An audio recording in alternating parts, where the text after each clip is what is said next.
बनाई देलू मैया हो अब मुकेश जी के ने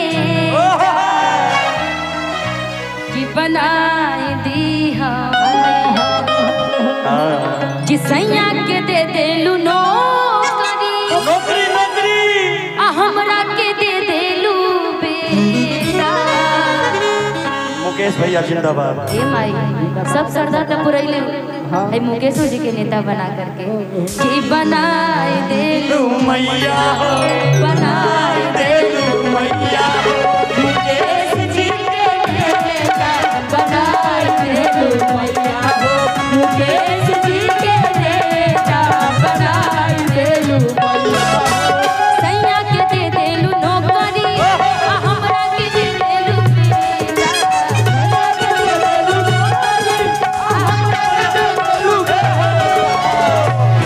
ऐसे नहीं, ऐसे नेता कैसे?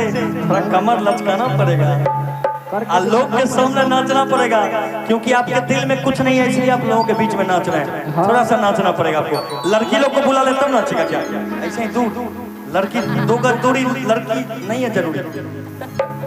शादी हो गई आपकी? इसीलिए आप समझ हे हरि राम कृष्ण जगन्नाथम प्रेमानंद ये क्या हुआ? हम संतोष पागल हैं, इसीलिए तो बात अब समझ में आया कि बनाई देलू मैया मुकेश जी के नेता बनाई देलू मुकेश जी के नेता थोड़ा नचवाइए तब, ऐसे नहीं मजा आएगा हमको। देखिए भजन पे नाच रहे हैं आप कहिएगा तो अनंत पूजा मेला समिति गाना भी भजन है और आपको नेता बनना है तो जनता के दिल में बसना पड़ेगा ना जी। ए राजा सोनावा के सिकरिया दिल्ली शहर के रैया सोनावा के सिकरिया दिल्ली शहर से लइहा मधेपुरा पटन से लइहा दिल्ली शहर से लइहा मधेपुरा पटन से लइहा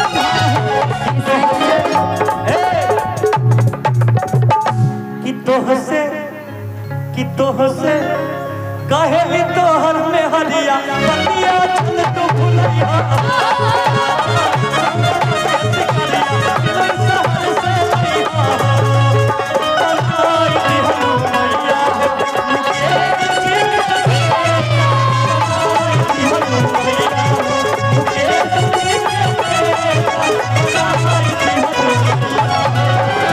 सबरे गरीबवन के आड़े आसान हो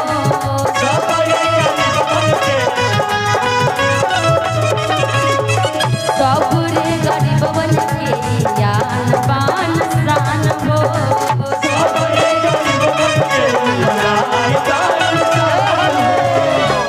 सुनिए, आपने गरीब की बात की है ना, तो इनके लिए मैं एक बात कहना चाहता हूँ। गरीबों के लिए, गरीबों के मसीहा माने जाते हैं ये हमारे मुकेश यादव भैया। इनके लिए एक कहावत बड़ी, बदनसीब का नसीब बहुत अजीब होता है, सुख दुख के करीब और सुख बहुत दूर होता है, और प्यार की बात अमीर क्या जाने, क्योंकि दिल तो हमारे मुकेश यादव भैया के पास होता है। तो ये बात होना चाहिए कि बनाई दिहलू मैया मुकेश जी के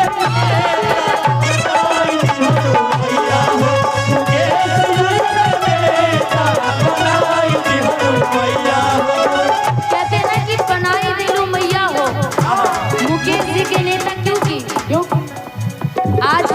आज जो ये मेहनत मुकेश जी कर रहे जनता के प्रति और जनता जो इनके प्रति प्यार दिखाए। सुन रहे थे कि बहुत पहले थोड़ा ठीक ठाक शरीर था, ये मेला में इतना मेहनत की कि दुबले हो गए थोड़ा सा भैया। और मुकेश जी उन सब गरीबों के लिए जो मेहनत करते हैं। अच्छा भाभी किधर है थोड़ा बताइए हमको जल्दी से। नहीं थोड़ा भाभी को दिखाइए किधर है भाभी, जल्दी से।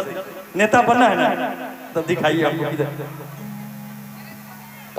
ज्यादा ना नहीं भैया प्लीज दिखाइए किधर है। नहीं आई है, पहले ही मना कर देगा। सुंदर सुंदर लड़की आ रही है शिवेश जी के टीम में, आज नहीं आना है कल आना। कि शायद मेरे शादी का मन में आया है, इसीलिए पत्नी ने मेरी रातों को जगा के बनाई दिहलू मैया, बनाई दिहलू मैया,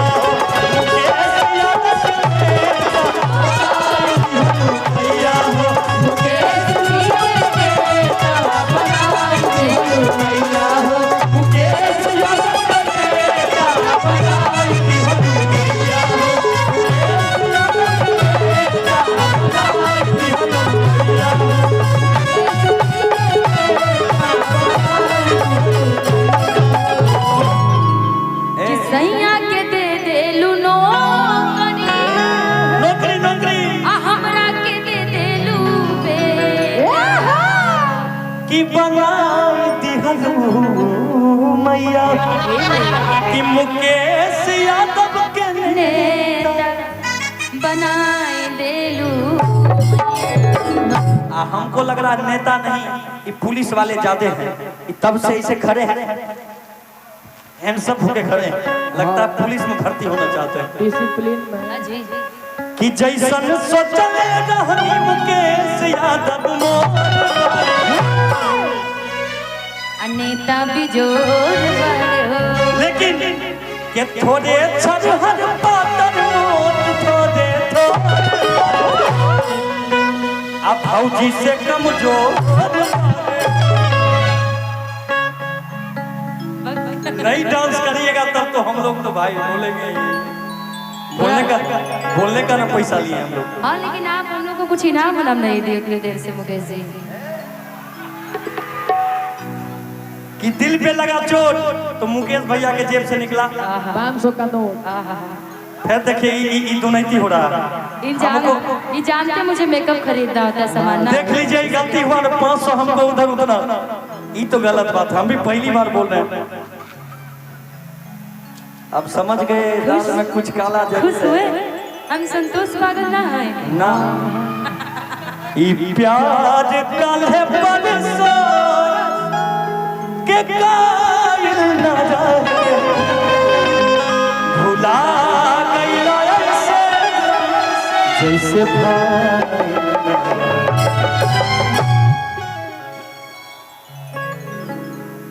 बोलना है ना। लेकिन मुकेश जी की वाकई बहुत अच्छा स्वभाव है कि कुछ तो जरूर बात अगर बड़ घोटाला कुछ तो जरूर बात अगर बड़ घोटाला कुछ तो जरूर बात। मूड में फिर निकलेगा परसों तक मूड में आइएगा, हमको पता है। निशा जी, निशा जी, मुकेश भैया, मुकेश यादव जी जेब में हाथ डालिए जजमान, आप परसों निकालिए जजमान।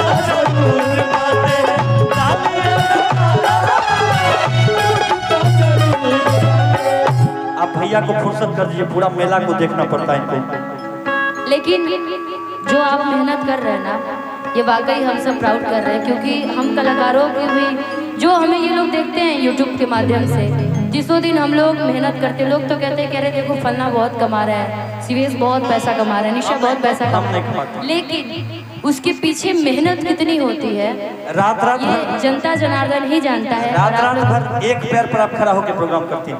एक पैर पे खड़े होकर के जब मुझे गोली लगी थी उसके बाद भी मुझे याद है वो समय, 3-4 महीने बाद जब हम लोग कंटिन्यू कार्यक्रम किए थे शिवेश जी, और वाकई मैं तो इतना ही जानती हूँ कि जितने भी यहाँ पे श्रोतागण आए हैं ना, आप सब लोग मेहनत करिए और मेहनत एक दिन जरूर रंग लाता है। बिल्कुल। क्योंकि एक गाना है ना, कोट देना भैया, कि चैन मिले जो कुटिया में, कुटिया कि वो न महल न कोठी में, कि चैन मिले जो कुटिया में, कि वो न महल न कोठी में।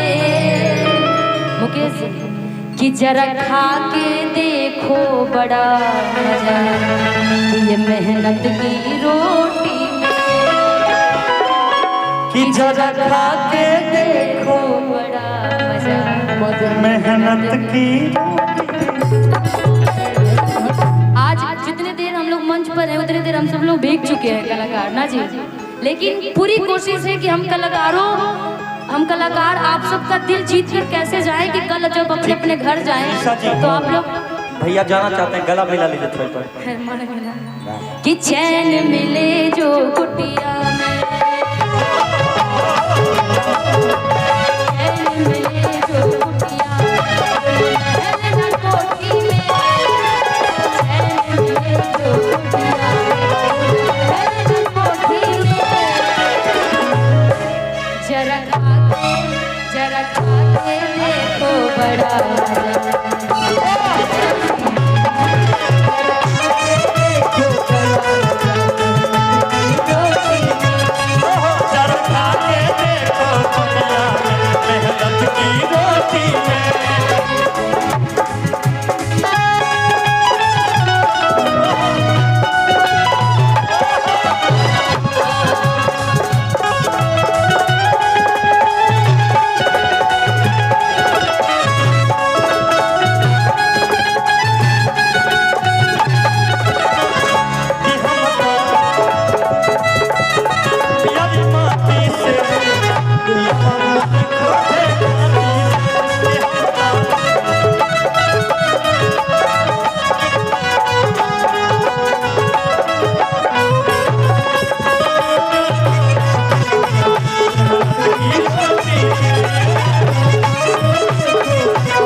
जरा खा के देखो बड़ा मजा मेहनत की रोटी में। बहुत बहुत धन्यवाद मुकेश यादव जी, हमारे इस कार्यक्रम के अध्यक्ष और समाज सेवी, जितने भी लोग हैं उन सबको धन्यवाद जितने भी इस जो इनके कार्यक्रम टीम में के जुड़े हैं।